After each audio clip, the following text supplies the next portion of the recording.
The Stormgate early access preview, which is like early access, earlier access. Stormgate is out, okay? You can play it. One thing that people have been talking about is how good or bad that campaign is. Well, mostly bad. People be dissing that campaign.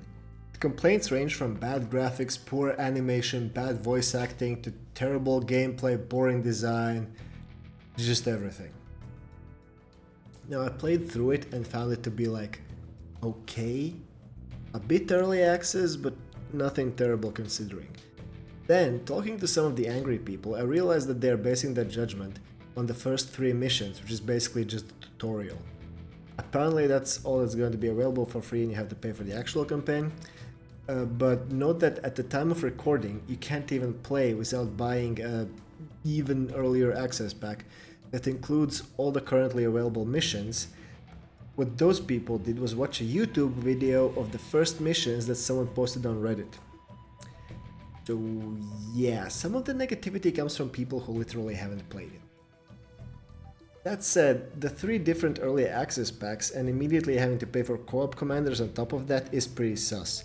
At first look, it seems like they spent more time on monetization than the game. An early access game should probably be focusing on showing off how cool it is and not immediately nickel and diming you. Anyway, I wanted to focus on the campaign as it exists so far in this video, and any of the packs that you can currently buy will get you the 6 current missions. First 3 of which are really just a tutorial. At a relaxed pace, playing on hard, I beat them all in about 3 hours, including 2 crashes on loading and a short Steam maintenance. Yeah, Steam maintenance interrupted me playing the campaign because you can't play the single player offline.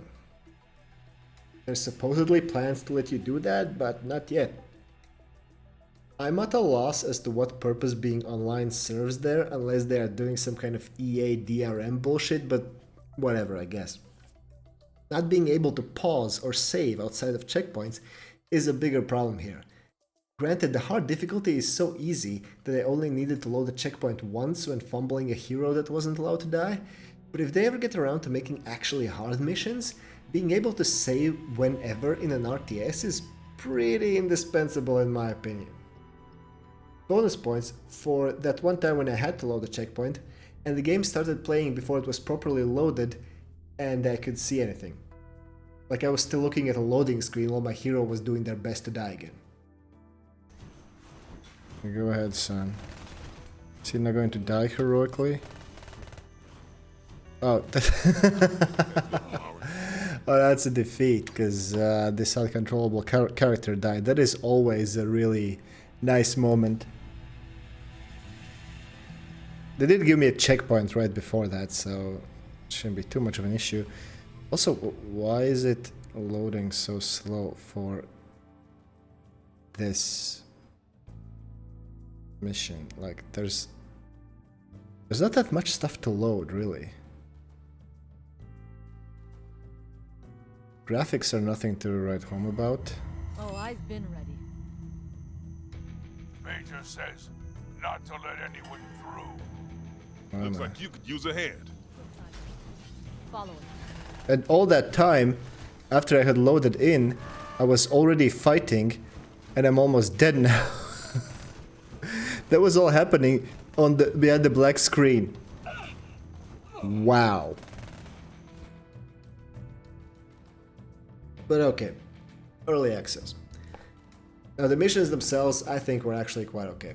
The first 2 are pure tutorial, and then we get an array of RTS classics, a kill all bases mission, a defend the base mission, a hero solo mission, and a big showdown with the Batty mission with extra map objectives and whatnot. There's nothing super new here, but they're competently done, last thing. The biggest legitimate complaint is probably the balancing of the final mission. Namely, it's just too easy. You can basically speedrun it with just your hero.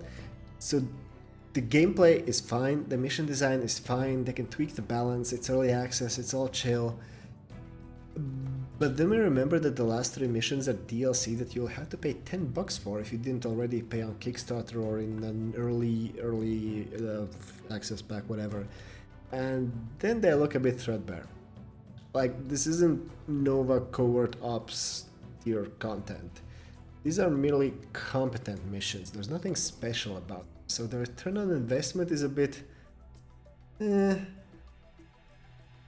then there's the much maligned cinematics and graphics and presentation and so on. Now, I personally don't have a big issue with the cinematic. There's some awkward moments with close-up shots of characters that are talking but their mouths aren't moving. I think that's just a matter of the in-game model being used there, which will hopefully get improved at some point. But also, who knows how early access goes? This is why it's important to put your best foot forward immediately, Frost Giant. Yeah, the cinematics are definitely not Blizzard quality or anything, but I think the people who just shit on all of them are mostly people who don't like the art style. Yeah, guess what? It's the same art style that the game is in. If you think it's terrible, you're allowed to have that opinion, but much worse looking games can become very successful. League of Legends. But I think it's fine. It's distinct and it's not some kind of pixel shit, and honestly, that's all I'm really looking for in a strategy, graphics wise. There's people who say that Warcraft 3 looks better. I don't think they've actually played Warcraft 3 in about 20 years. Now, I'm the kind of guy who cares a lot more about writing than pure visuals in these games, and so we have a young firebrand military commander advised by a more cautious and experienced older guy with a giant hammer, looking for a legendary weapon to save their people from a demonic invasion.